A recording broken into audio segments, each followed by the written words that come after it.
ಇದು 2 ಎಕರೆ 10 ಗುಂಟೆ ಇಲ್ಲಿ ವ್ಯೂ ಇರುವಂಥ ಪ್ರಾಪರ್ಟಿ. ಲ್ಯಾಂಡ್ ಎಂಡಿಂಗಲ್ಲಿದ್ದೀನಿ, ನೀರಾವರಿ ಬೆಲ್ಟು. ಇದು ರೀಸೆಂಟಾಗಿ ಈ ಲ್ಯಾಂಡ್ಸ್ ಎಲ್ಲರೂ ಕ್ಲಿಯರ್ ಮಾಡಿಸಿದ್ದಾರೆ. ಸಾಯಿಲ್ ಕಂಡೀಷನ್ ಹೆಂಗಿರುತ್ತೆ ಅಂದರೆ ನೋಡ್ಬೋದು. ಇಲ್ಲಿ ತುಂಬ ವರ್ಷಗಳಿಂದ ಏನು ವ್ಯವಸಾಯ ಮಾಡಿಲ್ಲ, ಸೊ ಹಂಗಾಗಿ ಸ್ವಲ್ಪ ಬೆಳ್ಳೆ ಕಾಣಿಸ್ತಾ ಇದೆ. ಇದನ್ನು ಹೊಲ ಉತ್ತರೆ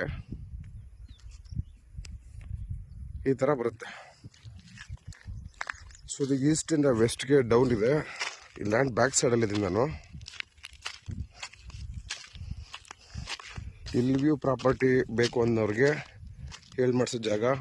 ಈ ಪಕ್ಕದಲ್ಲೆಲ್ಲ ನೋಡ್ಬೋದು ಬೇಸಿಗೆಗಾಲದಲ್ಲೂ ಕೂಡ ಒಳ್ಳೆ ರೇಷ್ಮೆ ಬೆಳೆ ಬೆಳೆದಿದ್ದಾರೆ. ಅಂದರೆ ಇದು ನೀರಾವರಿ ಬೆಲ್ಟು. ಜನರಲ್ ಕ್ಯಾಟಗರಿ ಸೇರಿರುವಂಥ ಪ್ರಾಪರ್ಟಿ. ಇದು ಟಾರ್ ರೋಡಿಂದ 2ನೇ ಪಾಯಿಂಟು. ಸೊ ಲ್ಯಾಂಡ್ ಬ್ಯಾಕ್ ಸೈಡಿಂದ ಹೋಗ್ತಾ ಇದ್ದೀನಿ.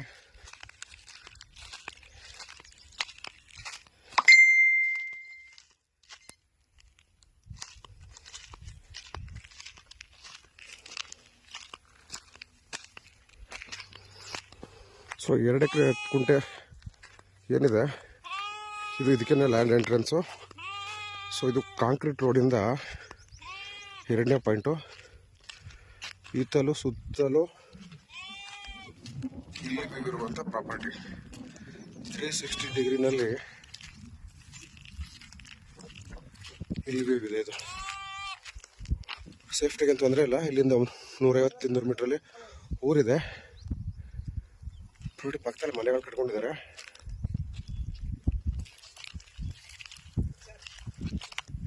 ಇವಾಗ ಸೇಲ್ ಮಾಡೋ ಉದ್ದೇಶದಿಂದ ಇದೆಲ್ಲ ಕ್ಲೀನ್ ಮಾಡಿಸಿದ್ದಾರೆ. ಸೊ ನಾನು ಆವಾಗಲೇ ತೋರಿಸಿದ್ದೆ ಅದು ಲ್ಯಾಂಡ್ ಬ್ಯಾಕ್ ಸೈಡು.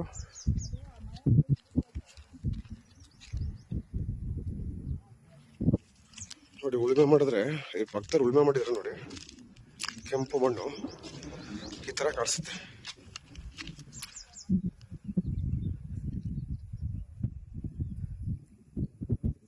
ತ್ರೀ 360 ಡಿಗ್ರಿನಲ್ಲಿ ಇಲ್ಲಿ ಇರುವಂಥ ಪ್ರಾಪರ್ಟಿ. ಇದು concrete road, village concrete road ಇದೆ. ವಿಲೇಜ್ ಕಾಂಕ್ರೀಟ್ ರೋಡಿಂದ ಸಪ್ರೇಟ್ 12 ಅಡಿ, ಒಂದು 110-120 ಮೀಟರ್ಷ್ಟು ರೋಡು.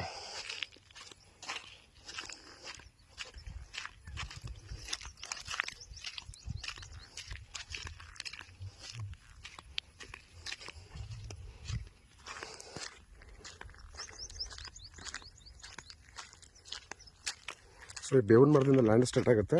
ನಾನು ವಿಡಿಯೋ ಸ್ಟಾರ್ಟಿಂಗಲ್ಲಿ ತೋರಿಸೋದು ಇದರಿಂದ ಡೌನ್ಗೆ.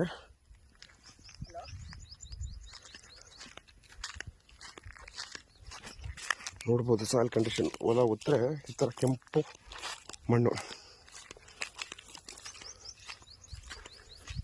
ನೋಡಿ. ಲ್ಯಾಂಡ್ ಆಪೋಸಿಟ್ಟು ಬೇರೆಯವ್ರದ್ದು ಕೂಡ ರೈತರುಗಳು ಇಲ್ಲೇ ಮನೆ ಕಟ್ಕೊಂಡು ವಾಸ ಇರ್ತಾರೆ. ಅಲ್ಲೇನು ಕಾಣಿಸ್ತಿದೆ ಕಾಂಕ್ರೀಟ್ ರೋಡು, ಆ ಕಾಂಕ್ರೀಟ್ ರೋಡಿಂದ ಒಂದು 110 ಮೀಟ್ರಷ್ಟು 12 ಅಡಿ ಸಪ್ರೇಟ್ ಸ್ಕೆಚ್ ಮಾಡಿ ರಿಜಿಸ್ಟರ್ ಮಾಡಿಕೊಡ್ತಾರೆ. ಸೊ 2 ಎಕರೆ 12 ಗುಂಟೆ ಏನು ಜಾಗ ತೋರಿಸೋದಲ್ಲ, ಈ ಲ್ಯಾಂಡಿಂದ ಬ್ಯಾಕ್ ಸೈಡು ಇಲ್ಲಿಂದ ಸಪ್ರೇಟ್ 12 ಅಡಿ ರೋಡು, 100 ಮೀಟ್ರು ಗೇಟ್ ಇಲ್ಲಿಂದನೇ ಹಾಕೊಬೋದು. ಎಲೆಕ್ಟ್ರಿಕ್ ಕನೆಕ್ಷನ್ಗೆ ಏನು ಪ್ರಾಬ್ಲಮ್ ಇಲ್ಲ. ಪಕ್ಕದಲ್ಲಿ ಎಲೆಕ್ಟ್ರಿಕ್ ಕನೆಕ್ಷನ್ ಇದೆ. ನೀರಾವರಿ ಬೆಲ್ಟು ನೀವು ನೋಡ್ಬೋದು. ಬೇರೆ ರೈತರುಗಳು ಆ ಲ್ಯಾಂಡ್ ಬ್ಯಾಕ್ ಸೈಡು ನೋಡಿದ್ರಿ ರೇಷ್ಮೆ ಬೆಳೀತಾ ಇದ್ದಾರೆ.